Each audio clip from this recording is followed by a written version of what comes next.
उत्तराखंड में चीन सीमा के पास भारत के अंतिम शहर जोशीमठ पर जमीन धंसने के चलते संकट बढ़ गया है। जोशीमठ में जमीन धंसने से यहां के घरों की दीवारों में दरारें बढ़ रही हैं, दरवाजे भी धंस गए हैं, बंद करना मुश्किल हो गया है। दरवाजों की कुंडियां नहीं लग पा रही हैं। ठंड के इस मौसम में बर्फ पड़ेगी और बारिश भी होगी। ये मकान वो सब झेल पाएगा या नहीं, ये सोचकर यहां रहने वालों का दिल बैठा जा रहा है। नमस्कार दोस्तों, के न्यूज में आपका स्वागत है। मैं हूं प्रबुद्ध चौहान और आप देख रहे हैं खास पेशकश कांप रहा जोशी। जमीन में घरों के समा जाने का यह डर अकेले एक जगह नहीं बल्कि समुद्र तल से करीब 6000 फुट की ऊंचाई पर बसा पूरा जोशीमठ कांप रहा है। जोशीमठ को बद्रीनाथ धाम और हेमकुंड साहिब का प्रवेश द्वार माना जाता है। ये उस ओली का भी मुख्य प्रवेश द्वार है जहां एशिया की सबसे बड़ी रोपवे है। लोग चार धाम यात्रा के दौरान यहां रुकते हैं। कई लोग नए साल के स्वागत के लिए भी यहां पर आते हैं। इसकी इसी खूबी के चलते पिछले साल एक अजीबोगरीब हालत बन गई। 31 दिसंबर को ओली के बाद जोशीमठ में सैलानियों का ऐसा रेला आया कि शहर में उनके ठहरने के लिए जगह ही नहीं बची। कई लोग गाड़ियों के अंदर सोए। चीन सीमा के पास सोने से जोशीमठ का सामरिक महत्व भी है। यहाँ सेना की ब्रिगेड और आईटीबीपी के कैंप भी हैं। जोशीमठ अध्यात्म प्रेमियों के लिए ज्योतिर्मठ है। शीतकाल में बद्रीनाथ धाम से शंकराचार्य की गद्दी जोशीमठ के नरसिंह मंदिर में विराजमान होती है और जाड़ों में यहीं पर गद्दी की पूजा होती है। लेकिन अब जोशीमठ की नींद उड़ी हुई है। लोग रातें जाग कर बिता रहे हैं। इसकी वजह यह है कि या तो उनके मकानों में या आसपास के मकानों में दरारें पड़ रही हैं और पहले की दरारें बढ़ती जा रही हैं। दरअसल जोशीमठ भारत में भूकंप के सबसे ज़्यादा खतरे वाले इलाके यानी जोन 5 में है। यहाँ भूस्खलन की समस्या काफ़ी पहले से है, लेकिन बीते कुछ दिनों से समस्या तेजी से बढ़ रही है। पहले इक्का दुक्का घरों में दरारें पड़ने की बात सामने आती थी, लेकिन आज लगभग पूरा जोशीमठ संकट से जूझ रहा है। पहल जोशीमठ के छावनी बाजार में जमीन धंसने की घटनाएं सामने आई। अब शहर के सभी इलाके इसकी चपेट में हैं। दरारें धीरे धीरे चौड़ी होने के साथ साथ घरों को शहर में एक बहुमंजिला होटल के टावर भी झुक गए हैं। इस होटल से सटी आबादी हर रोज डर के साए में जी रही है। इसी तरह बद्रीनाथ हाईवे पर 2 होटल मलारी इन और माउंट व्यू भी जमीन धंसने से तिरछे हो गए हैं। हाल यह हो गया है कि इन 5 मंजिला होटलों की छतें आपस में मिल गई हैं। जोशीमठ नगर पालिका अब निर्देश जारी करने जा रही है कि इन होटलों में यात्रियों को न ठहराया जाए।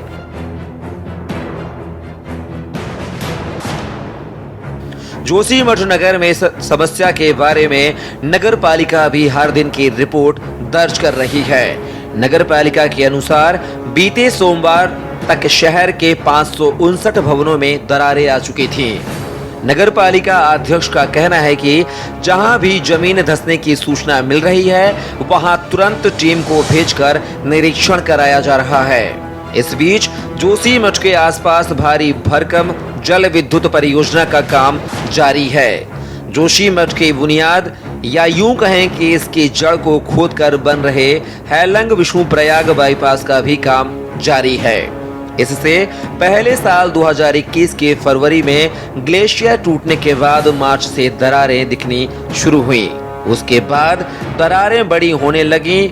तब ऋषि गंगा घाटी में ग्लेशियर टूटने से उत्तराखंड में 200 से ज्यादा लोगों की जान चली गई थी। जोशीमठ का धंसना नई बात नहीं है।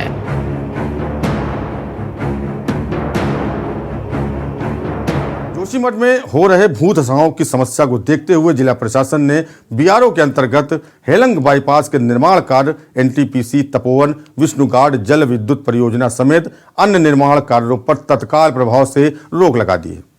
इसके साथ ही प्रशासन ने जोशीमठ ओली रोपवे का संचालन भी अग्रिम आदेशों तक रोक दिया है। प्रशासन ने प्रभावित परिवारों को शिफ्ट करने के लिए एनटीपीसी और एचसीसी कंपनियों को एहतियातन अग्रिम रूप से 2,000 प्री फैब्रिकेटेड भवन तैयार कराने के भी आदेश दे दिए हैं। मुख्यमंत्री ने इस मसले पर शाम को सचिवालय में समीक्षा बैठक भी बुलाई थी। जोशीमठ पर आए खतरे को लेकर सभी वैज्ञानिक रिपोर्ट्स का अध्ययन किया जा रहा है। वो स्वयं भी जल्द ही जोशीमठ का दौरा कर स्थिति का जायजा लेंगे।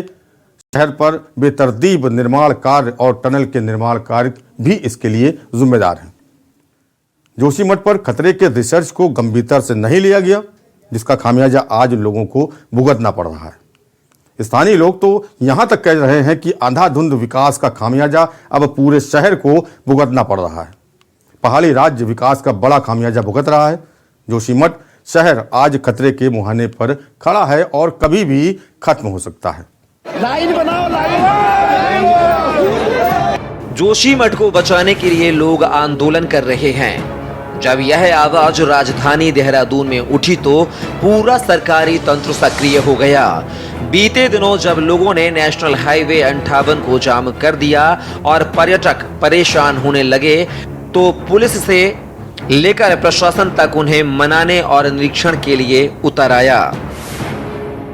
चमोली पुलिस प्रशासन ने भी स्थलीय निरीक्षण किया तो वहीं सचिव आपदा प्रबंधन व टीम ने भी जोशीमठ में निरीक्षण किया।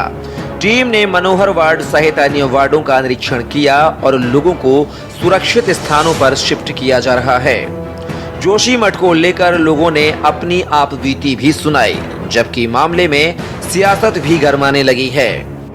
सबका दुष्परिणाम है कि आज जोशीमठ के सामने अस्तित्व का संकट है और कितनी राज्य सरकार किस तरीके से उपेक्षा हो रही है, इसका एक सबसे बड़ा प्रमाण है कि दैवीय आपदा सचिव अब आज जो है जोशीमठ खबर लेने पहुंच रहे हैं, जबकि जोशीमठ के सामने अस्तित्व का जो संकट है वो कई दिनों से सारे समाचारों में है, सब जगह जानकारी में है लोगों की।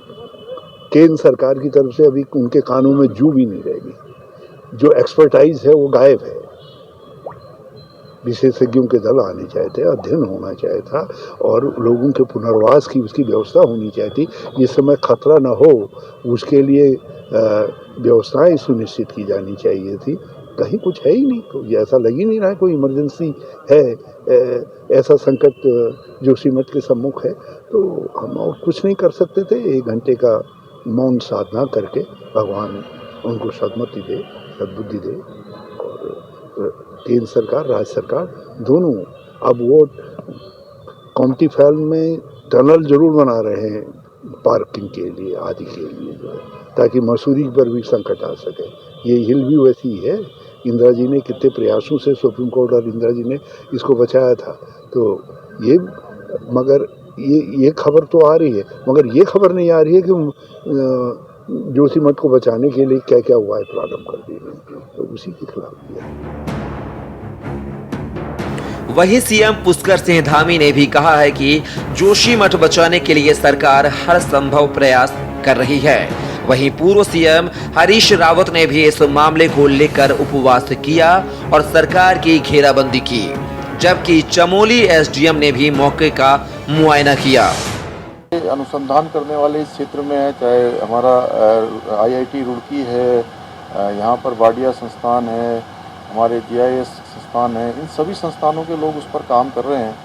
और भी जिन संस्थानों से हमें इसके अनुसंधान के लिए, इसकी रिसर्च के लिए, कि वो स्थान खोजने के लिए कि आखिर क्या कारण है, उस पर काम चल रहा है और जो ज़रूरत होगी उसके हिसाब से सभी से इसमें मदद मांगी जाएगी। सिस्टम ठीक करने की ज़रूरत है, लेकिन इसके बावजूद ये शुरू नहीं हो पाया ड्रेनेज सिस्टम। क्या काम में शुरू कल मैंने जो समीक्षा करी है, मैंने कहा है कि उस पर कोई किसी विभागीय औपचारिकता में न जाते हुए सीधे अप्रूवल की ज़रूरत है, मेरा अप्रूवल ले लिया जाए और उस पर जल्दी से जल्दी जो एक लंबी प्रक्रिया होती है, लंबी प्रक्रिया में नहीं जाएंगे, क्योंकि जो भी काम यहाँ पर होने हैं दीर्घकालिक, चाहे ड्रेनेज का हो, चाहे सीवरेज का हो, वो इस बार इस मानसून से पहले होने हैं जी। लेकिन अभी विषय ये है कि अभी कैसे सबको किया जाए और भविष्य में जब पुनर्वास की स्थिति बनेगी तो उसके लिए भी हम लोग 2 स्थानों का बात करी है। पीपलकोटी के आसपास भी 2 स्थान है और कोचर पर, उस पर भी हम काम कर रहे हैं। हम इस समय संकट की घड़ी में पूरी सरकार सभी हमारे जोशीमठ वासियों के साथ हैं और बाकी जो भी काम करना है कुछ निर्णय हमने लिए हैं यहाँ पर। लेकिन और यहाँ रुकेंगे एक ब्रेक के लिए। ब्रेक के बाद आपको बताएंगे 8वीं सदी के शंकराचार्य का जोशीमठ में क्या हाल। 1976 की मिश्रा कमेटी की रिपोर्ट में इसका जिक्र है। यूपी राज्य में रहने के दौरान बढ़ती जनसंख्या और भवनों के बढ़ते निर्माण के दौरान 70 के दशक में भी लोगों ने भूस्खलन की शिकायत की थी।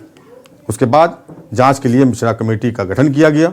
इस कमेटी की रिपोर्ट में कहा गया कि जोशीमठ प्राचीन भूस्खलन क्षेत्र में है।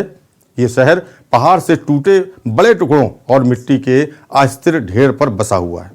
अब लोग मानते हैं कि पिछले साल फरवरी में टूटे ग्लेशियर के बहते मलबे के दबाव ने इस ढेर को टक्कर मारकर और अस्थिर कर दिया। निर्माण कार्य के दबाव से चट्टानें हिल गई हैं। इसके साथ ही शहर में ड्रेनेज सिस्टम नहीं होने से सीवर का पानी जमीन में जहां तहां रिसता रहता है। बारिश और ग्लेशियर का पानी भी जमीन में जाता है। इन सब के चलते सिर्फ मिट्टी नरम हो रही है। मिश्रा कमेटी ने यह भी कहा था कि जोशीमठ इलाके में वन क्षेत्र को बेरहमी से तबाह करना भी जमीन धंसने का कारण है। रिपोर्ट में कहा गया था कि शहर के आसपास भवन निर्माण का भारी काम न किया जाए। यह भी कहा गया था कि सड़क मरम्मत और दूसरे निर्माण कार्यों के लिए बड़े पत्थरों को खोदकर या ब्लास्ट करके न हटाया जाए। ये सिफारिश भी की गई थी कि शहर में पक्का ड्रेनेज सिस्टम बनाया जाए। दिसंबर 2022 में जिला प्रशासन की पहल पर बनाई गई भूवैज्ञानिकी समिति ने भी अपनी रिपोर्ट में नियंत्रण विकास की बात कही। हालांकि जोशीमठ बचाव संघर्ष समिति का कहना है कि 1976 की मिश्रा समिति की रिपोर्ट को सरकारी विभागों ने तवज्जो नहीं दी।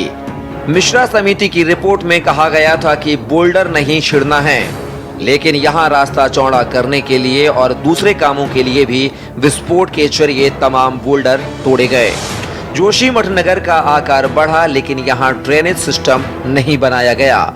उत्तराखंड में आपदा प्रबंधन विभाग के सचिव डॉक्टर रंजीत कुमार सिन्हा ने इस समस्या के मद्देनजर चमोली जिले के जिलाधिकारी को सर्वे कराने को कहा है। सर्वे में देखा जाएगा कि कितने परिवार और घर जमीन धंसने से प्रभावित है। इस सिलसिले में 15 जनवरी को एक बैठक बुलाई गई है। डॉक्टर सिन्हा का कहना है कि राज्य के आपदा फंड में पैसे की कोई कमी नहीं है और 2000 करोड़ से ज्यादा फंड है। सर्वे में जिन जगहों पर ज्यादा दिक्कत की बात सामने आएगी, वहां से लोगों को तेजी से हटाया जाएगा। अब शासन शहर के लिए सीवेज और ड्रेनेज प्लान की बात भी करने लगा है। दरअसल जोशीमठ में 1962 के बाद बड़ी इमारतें बनने का सिलसिला शुरू हुआ था। चीन के साथ युद्ध के बाद इलाके में सड़कें बनाने का काम तेज हुआ। सेना के कैंप और हेलीपैड बनाने को भी जरूरी माना गया। शहर का महत्व इस लिहाज से बढ़ा तो यहाँ बसावट भी बढ़ी। कई होटल और कार्यालय औली और बद्रीनाथ समेत हेमकंठ साबित तीर्थ ने जोशीमठ को सैलानियों और तीर्थयात्रियों का पसंदीदा शहर बना दिया, लेकिन अब इस पर बड़ा खतरा मंडरा रहा है।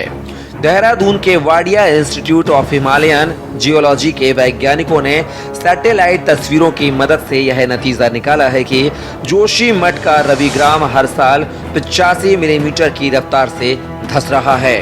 वैज्ञानिकों के अनुसार यह बहुत खतरनाक स्थिति है। ऐसा ही हाल जोशीमठ के ढलान पर बसे सुनील गांव का है। पिछले साल अक्टूबर की बारिश के बाद यहां दरारें पड़ने लगी थीं। अब दरारें बहुत चौड़ी हो गई हैं। यहां के परिवार कुछ कम खतरनाक दिख रहे कमरों में शिफ्ट कर गए हैं। कई लोगों ने लोन लेकर यहां मकान बनाए थे। अब वह क्या करेंगे, वो कुछ समझ नहीं पा रहे हैं।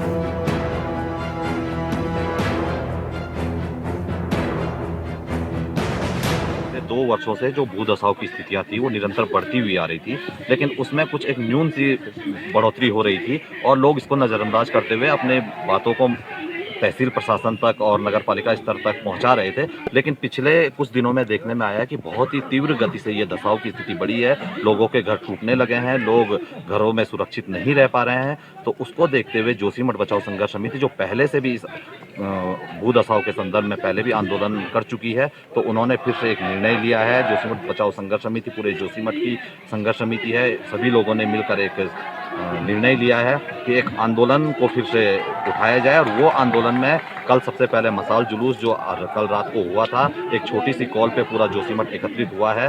तो मसाल जुलूस के पश्चात आज ये चक्का जाम की स्थिति यहाँ पर बनी हुई है। अगर सरकार की तरफ से कोई कार्रवाई हुई होती, सरकार ने कोई उत्तर दिया होता, पिछले 14 महीने में कोई कार्रवाई की होती तो लोग सड़क पर आते। ये तो अंतिम विकल्प है कि 14 महीने के बाद लोगों के पास क्या विकल्प है। जब लोग सर्दी की रातें खुले आसमान में बिताएंगे तो लोग क्या करेंगे उसके बाद। कल आपने देखा एक कॉल पर जो है 1,500 आदमी सड़क पर आ गए। तो इससे जो है स्थिति की संवेदनशीलता का, गंभीरता का पता चलता है। लेकिन सरकार जितनी स्थिति संवेदनशील है, सरकार उतनी असंवेदनशील है, सरकार उतनी गैर गंभीर है। मुख्यमंत्री सुनने को तैयार नहीं है। जिंदगी भर की कमाई सब खत्म हो गई। यार हम यहाँ आपदा में फसल पड़े हैं, क्या किया जाए? कहा जाए जब से हम ससुराल शादी हुई मेरी तब से इधर हमने सब अब न खाए न पिया, कुछ काम करा, इतना बड़ा बनाया, ऋण कर्ज निकाल, फिर सब खत्म हो गया। क्या करें। माना जाता है कि 8वीं सदी में आदि शंकराचार्य के बद्रिकाश्रम आगमन से पहले भी जोशीमठ का अस्तित्व था। शंकराचार्य 11 साल की उम्र में जोशीमठ आए थे। विश्व धरोहर फूलों की घाटी और विश्व प्रसिद्ध स्कीइंग स्थल औली का ये रास्ता भी यहीं से होकर जाता है। धार्मिक और पौराणिक दृष्टि से महत्वपूर्ण चमोली जिले का जोशीमठ नगर सामरिक दृष्टि से भी विशेष अहमियत रखता है। माना जाता है कि 8वीं सदी में आदि शंकराचार्य के बद्रिकाश्रम आगमन से पहले भी जोशीमठ का अस्तित्व था। अब आपको ग्राफिक्स के माध्यम से दिखाते हैं जोशीमठ की कुछ महत्वपूर्ण बातें। जोशीमठ का पौराणिक साम महत्व 49.75 वर्ग किलोमीटर क्षेत्र में विस्तारित 30,000 से अधिक की आबादी वाला नगर है। यह नगर चमोली जिले का अंतिम तहसील एवं ब्लॉक मुख्यालय है। बद्रीनाथ धाम व हेमकुंड साहिब यात्रा का मुख्य पड़ाव भी है। फूलों की घाटी विश्व प्रसिद्ध स्कीइंग स्थल औली का रास्ता यहीं से होकर जाता है। चीन सीमा से लगी नीति व माणा घाटी के लिए सेना के लिए यहीं से संचालन, ITBP की समस्त गतिविधियों का संचालन भी यहीं से होता है। समुद्र तल से 2500 मीटर से लेकर 3050 मीटर तक की ऊंचाई पर स्थित है जोशीमठ। जोशीमठ का पुराना नाम ज्योतिर्मठ है। इसे बद्रिकाश्रम के रूप में भी जाना जाता है। आदि शंकराचार्य ने किशोर अवस्था में यहीं कल्प वृक्ष के नीचे घोर तप किया था। यहीं से उन्होंने देश के चारों कोनों में 4 मठों की स्थापना की थी। इसे ज्योतिर्मठ कहा जाने लगा था। कालांतर में जोशीमठ नाम प्रचलित हो गया। आदि शंकराचार्य ने ही बद्रीनाथ धाम में भगवान नारायण की मूर्ति स्थापित की। भगवान बद्री नारायण के शीतकालीन गद्दी स्थल के रूप में प्रतिष्ठित किया। कपाट बंद होने के बाद शीतकाल में शंकराचार्य की गद्दी की पूजा यहीं से होती है। ज्योतिष पीठ के शंकराचार्य की गद्दी भी यहीं प्रतिष्ठित है। जोशीमठ का उल्लेख स्कंद पुराण के केदार खंड में भी आता है। विष्णु पुराण, शिव पुराण आदि ग्रंथों में भी इसका जिक्र है। नृसिंह बद्री मंदिर शंकराचार्य के आगमन से पूर्व से अस्तित्व में था। साल 1960 के दशक में जोशीमठ सेना के बेस कैंप के रूप में तेजी से विकसित हुआ। इसके बाद यहां पर भारत तिब्बत सीमा पुलिस की भी गतिविधियां तेजी से बढ़ी। वर्तमान में सीमा क्षेत्र की सुरक्षा के लिए जोशीमठ बेस कैंप का काम करता है। यहीं से होकर विश्व प्रसिद्ध लॉर्ड कुर्जन ट्रैक, नंदा देवी राष्ट्रीय पार्क, चेनाब घाटी, भविष्य बद्री धाम का रास्ता भी जाता है। पर्यटन गतिविधियों का प्रमुख केंद्र होने के कारण वर्ष भर यहाँ देश विदेश के पर्यटकों का जमघट लगा रहता है। आपको जानकर हैरानी होगी कि जोशीमठ के खतरे की भविष्यवाणी 1976 में ही हो गई थी। अलकनंदा धौलीगंगा नदी अब बड़ा टेंशन बन गई है। जहाँ एक ओर बद्रीनाथ धाम के विलुप्त होने की भविष्यवाणी से जोड़कर देखा जा रहा है, वहीं वैज्ञानिक बेतरतीब निर्माण कार्यों को भी कारण बता रहे हैं। उत्तराखंड के जोशीमठ शहर पर लंबे समय से खतरे के बादल मंडरा रहे हैं। अब लोग बेघर हो रहे हैं। आदि गुरु शंकराचार्य की तपोभूमि ज्योतिर्मठ भी भूदशाओं की जद में आ रही है। इस तरह से नगर धीरे धीरे अपने सांस्कृतिक और ऐतिहासिक अस्तित्व को खोता जा रहा है। यही हाल रहा तो भविष्य में जोशीमठ के मठ मंदिरों की केवल कहानियां ही सुनाई देंगी। वैसे तो बद्रीनाथ जाने वाले तीर्थयात्री भी जब जोशीमठ में भगवान नरसिंह के मंदिर में दर्शन करने जाते हैं तो वहां इस भविष्यवाणी के बारे में बताया जाता है। इसमें कहा जाता है कि भविष्य में बद्रीनाथ धाम विलुप्त हो जाएगा और जोशीमठ से 25 किलोमीटर दूर भविष्य बद्री में भगवान बद्री विशाल के दर्शन होंगे। जोशीमठ में हो रहे भूदशाओं और जमीन के नीचे से निकलने वाले पानी के नालों को देखकर लोग अब इस भविष्यवाणी से इसे जोड़कर देख रहे हैं। एक तरफ धार्मिक भविष्यवाणी है तो वहीं दूसरी तरफ वैज्ञानिक कारण भी बताए जा रहे हैं। इन कारणों को आज या कल में ही नहीं खोजा गया है, बल्कि जोशीमठ पर आए इस खतरे को लेकर साल 1976 में भी भविष्यवाणी कर दी गई थी। 1976 में तत्कालीन गढ़वाल कमिश्नर MC मिश्रा की अध्यक्षता वाली समिति ने एक रिपोर्ट दी थी जिसमें जोशीमठ पर खतरे का जिक्र किया गया था। यह भी बताया गया था कि भूस्खलन से जोशीमठ को बचाने के लिए स्थानीय लोगों की भूमिका किस तरह तय की जा सकती है। वृक्षारोपण किया जा सकता है। इसके बाद साल 2001 में भी एक रिपोर्ट में इस खतरे को लेकर आगाह किया गया था। एक रिसर्च में बताया गया था कि इस भूदशाव के पीछे कई कारण हैं। सेंट्रल हिमालय पर मौजूद जोशीमठ का मैन सेंट्रल थर्ड्स क्षेत्र में होना इसकी सबसे बड़ी वजह मानी जा रही है। उत्तराखंड स्पेस एप्लीकेशन सेंटर ने जो जानकारी दी उसके अनुसार उत्तराखंड के ज्यादातर गांव 1900 से 2500 मीटर की ऊंचाई पर बसे हुए हैं। यह गांव इंडियन और तिब्बत फ्लैट के बीच मौजूद उन क्षेत्रों में भी हैं जो मैन सेंट्रल थ्रफ्ट यानी बेहद कमजोर क्षेत्र में मौजूद हैं। यहाँ छोटे छोटे भूकंप, पानी से भूकटाव को भी खतरे की वजह माना जा रहा है।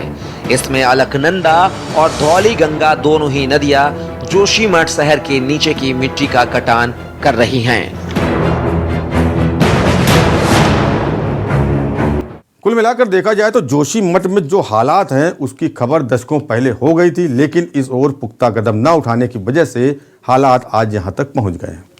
खास पेशकश रसातल में जोशीमठ में फिलहाल इतना ही।